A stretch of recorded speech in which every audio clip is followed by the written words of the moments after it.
आप सभी दोस्तों को मेरा नमस्कार। तो दोस्तों, आज हम अपने एचडी क्लासेस चैनल में शुरू करने जा रहे हैं केमिस्ट्री के कुछ इंपॉर्टेंट क्वेश्चन। तो हमारे यहाँ बीएससी आज थर्ड ईयर के हम डिस्कस करेंगे कि बीएससी थर्ड ईयर में कौन कौन से इंपॉर्टेंट क्वेश्चन होते हैं। पहले हम पेपर को डिस्कस करते हैं। तो पेपर डिस्कस करने के लिए हमारे यहाँ पे 3 पेपर होते हैं। पहला पेपर होता है इनऑर्गेनिक केमिस्ट्री का, दूसरा पेपर होता है ऑर्गेनिक केमिस्ट्री का और तीसरा पेपर होता है हमारा फिजिकल केमिस्ट्री का। तो आज हमने निकाले हैं ऑर्गेनिक केमिस्ट्री से क्वेश्चन। तो ये कुछ इंपॉर्टेंट क्वेश्चन है जो एग्जाम पॉइंट ऑफ व्यू से काफ़ी इंपॉर्टेंट है। तो पहला क्वेश्चन हमारा यहीं से बनता है कि एनएमआर स्पेक्ट्रोस्कोपी या पीएनएमआर स्पेक्ट्रोस्कोपी, इसकी एप्लीकेशन और आईआर स्पेक्ट्रोस्कोपी। दोस्तों, ये वाला जो क्वेश्चन है ये बहुत ही, ये मानो कि कोई सा ऐसा अनसॉल्व होगा जिसमें ये क्वेश्चन ना आया हो, या ये कहूँ कि सुपर मोस्ट क्वेश्चन है। ये ऑर्गेनिक केमिस्ट्री का ये सबसे सुपर मोस्ट क्वेश्चन है, पहला ही एनएमआर स्पेक्ट्रोस्कोपी। अगर एनएमआर स्पेक्ट्रोस्कोपी नहीं पूछेगा तो पूछ लेगा पीएनएमआर स्पेक्ट्रोस्कोपी क्या होता है। अगर पीएनएमआर स्पेक्ट्रोस्कोपी नहीं पूछेगा तो पूछ लेगा इसकी एप्लीकेशन ही पूछता है।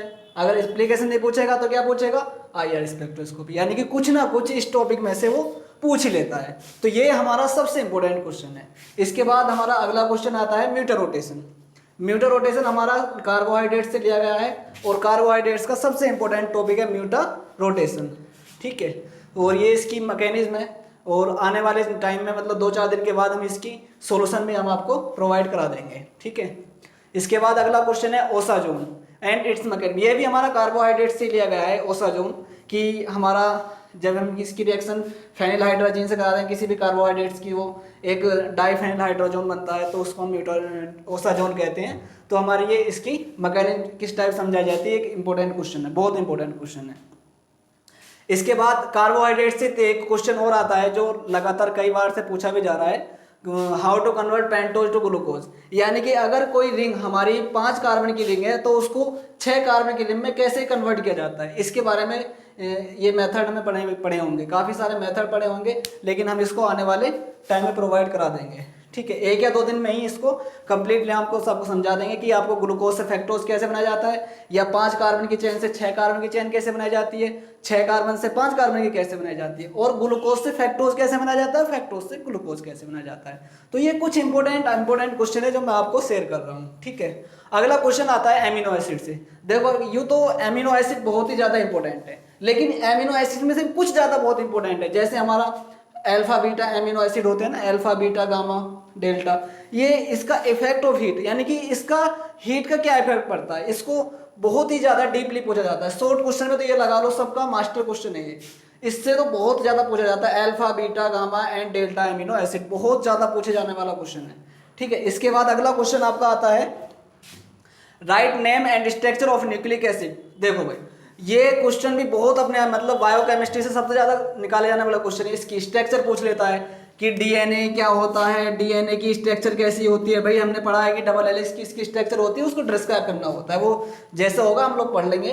अभी फिलहाल ये इंपॉर्टेंट लगा के आप, बहुत ज़्यादा इंपॉर्टेंट है। एक होता है इसे डीएनए के साथ ही आता है आपका आरएनए, इसकी फुल फॉर्म भी आती है और इसको स्ट्रक्चर भी पूछ लेता है कि इसकी स्ट्रक्चर भी बनाइए। ठीक है, अगला क्वेश्चन है रफ मेथड। और भाई ये समझ लो, ऑर्गेनिक केमिस्ट्री की तो ये जान है, रफ मेथड।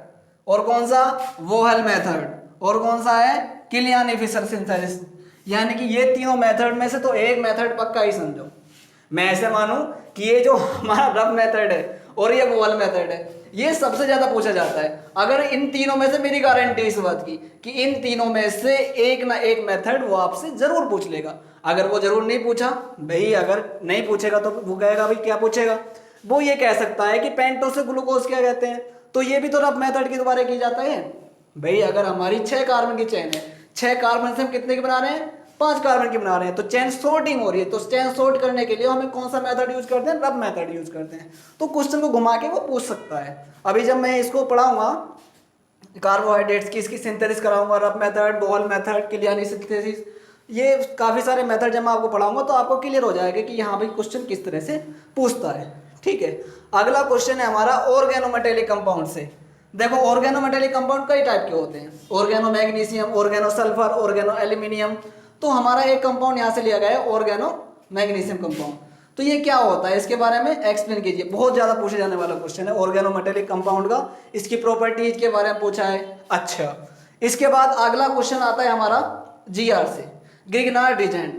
ग्रिग्नार्ड रीजेंट होता क्या है, इसके बारे में डिस्कस करें कि इसकी बनाया कैसे जाता है, ठीक है, इसकी प्रॉपर्टीज के बारे में एक्सप्लेन करना है।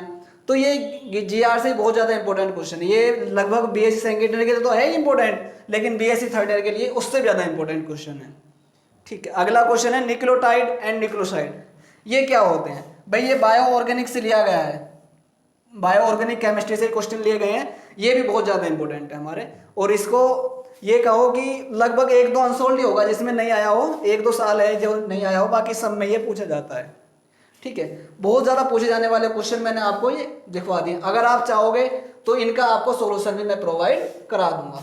इनका सोल्यूशन के साथ साथ कुछ और इंपॉर्टेंट क्वेश्चन है जो मैं आपको प्रोवाइड कराऊंगा। ठीक है, और अब आप मुझे बता दीजिए कमेंट करके कि आपको पढ़ना क्या है, एनएमआर पढ़ना है, पीएनएमआर पढ़ना है, स्पेक्ट्रोस्कोपी में से कुछ भी पढ़ना हो तो आप मुझे कमेंट बॉक्स में लिख सकते हैं। ठीक है, म्यूटर रोटेशन सबसे पहले पढ़ना हो तो वो मुझे बता दीजिए कि आप भाई म्यूटर रोटेशन की मैकेनिज्म हमें पढ़नी है, ये बता दो।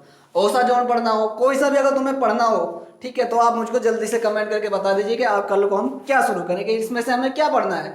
अगर आपको और कुछ पढ़ना हो तो आपको कमेंट बॉक्स में लिख सकते हो। इससे अलग अगर आपको पूछना है कुछ भी चीज़, ठीक है, तो वो आप मुझसे पूछ सकते हो। और हमारे चैनल को सब्सक्राइब करें। एचडी क्लासेस में जुड़ने के लिए धन्यवाद।